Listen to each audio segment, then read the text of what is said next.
سامعین حفیظ وائس میں ہم آپ کو خوش آمدید کہتے ہیں۔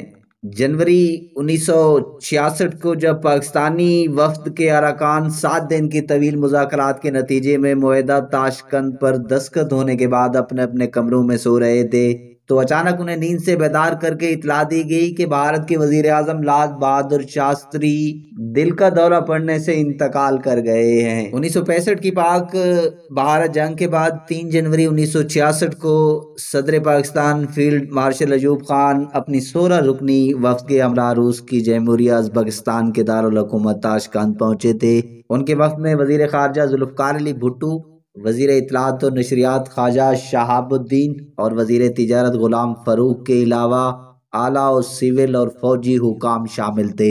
اسی روز بھارت کے وزیر اعظم لال بہادر شاستری بھی اپنے وفد کے ساتھ تاشقند پہنچے تھے۔ ان دونوں سربراہان مملکت کی تاشقند آمد کا مقصد یہ تھا کہ ستمبر 1965 کی جنگ کے بعد دونوں ممالک میں جو خلیج حائل ہو گئی تھی اسے ختم کیا جائے، اور اس سلسلے میں سوویت یونین ان مذاکرات میں ثالث کا فریضہ انجام دے رہا تھا۔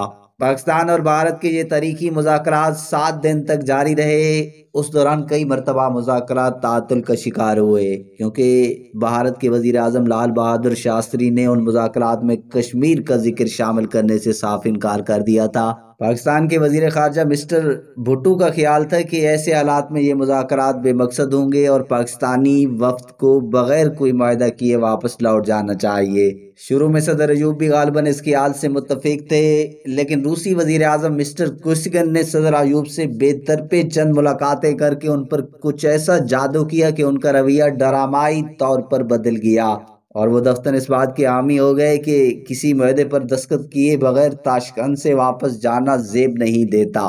قدرت اللہ شہاب مزید لکھتے ہیں کہ مذاکرات کے دوران کسی نقطے پر مسٹر بھٹو نے صدر ایوب کو کچھ مشورے دینے کی کوشش کی تو صدر کا دماغ اچانک خراب ہوا۔ انہوں نے غصے میں مسٹر بھٹو کو اردو میں ڈانٹ کر کہا، الو کے پٹھے بکواس بند کرو۔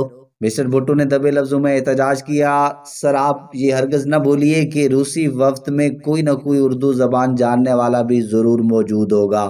10 جنوری 1966 کو صدر ایوب خان اور وزیر اعظم شاستری نے معاہدہ تاشقند پر دستخط کر دیے اور مسٹر کوسیگن نے اس پر اپنی گواہی ثبت کر دی۔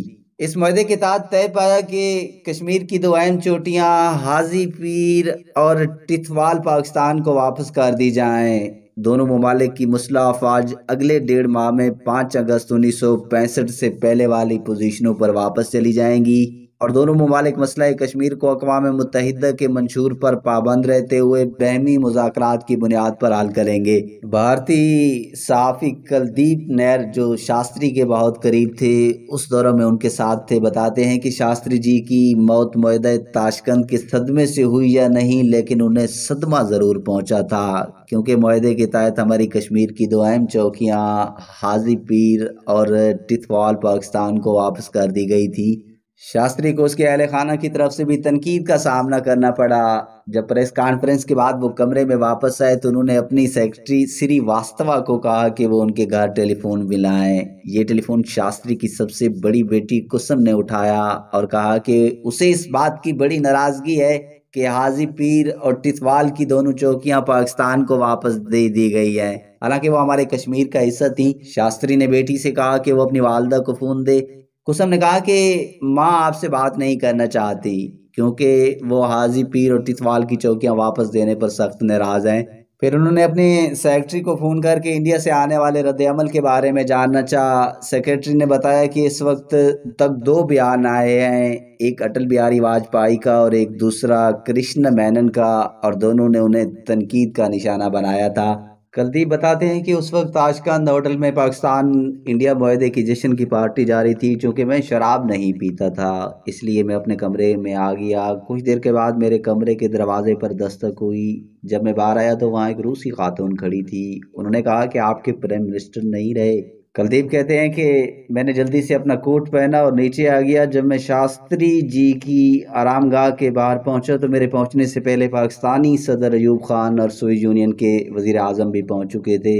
انہوں نے میری طرف دیکھا اور اشارہ کیا کہ شاستری جی نہیں رہے۔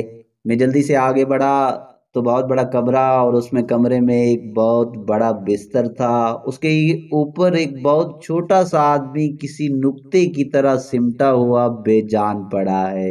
ایوب خان نے شاستری جی کو دیکھ کر افسوس کا اظہار کرتے ہوئے کہا، یہاں ایک ایسا شخص لیٹا ہوا ہے جو انڈیا اور پاکستان کو قریب لا سکتا تھا۔ حضرین، اس تاریخی کہانی کے بارے میں ایک کمنٹ ضرور دیجیے۔